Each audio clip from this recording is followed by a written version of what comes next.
అంటే సృష్టించబడిన దానికంటే మళ్ళీ ఎంత గొప్పగా చేశాడు దేవుడు? చేశాడా లేదా? కొంచెం తక్కువగా చేశాడంట. ఎంత? కొంచెం మాత్రమే తక్కువగా చేశాడంట.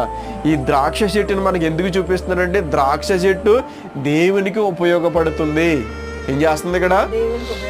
ద్రాక్ష వల్లి దేవునికి ఉపయోగపడుతుంది. ఇంకా చూసినట్లయితే ఆయన కలగజేసుకున్నటువంటి, ఆయన సృష్టించుకున్నటువంటి మానవులకు ఉపయోగపడుతుందట. అమ్మా, మానవులకు ఉపయోగపడుతుంది, దేవునికి ఉపయోగపడుతూ దేవుని సంతోషపరుస్తూ ఉందట.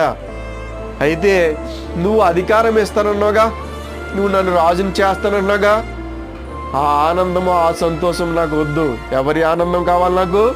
నన్ను పట్ల దేవుడు మాత్రమే ఆనందించాలి. నువ్వు ఇస్తున్నటువంటి అధికారాన్ని బట్టి, నువ్వు ఇస్తున్నటువంటి పదవులను బట్టి నేను సంతోషించడం నాకు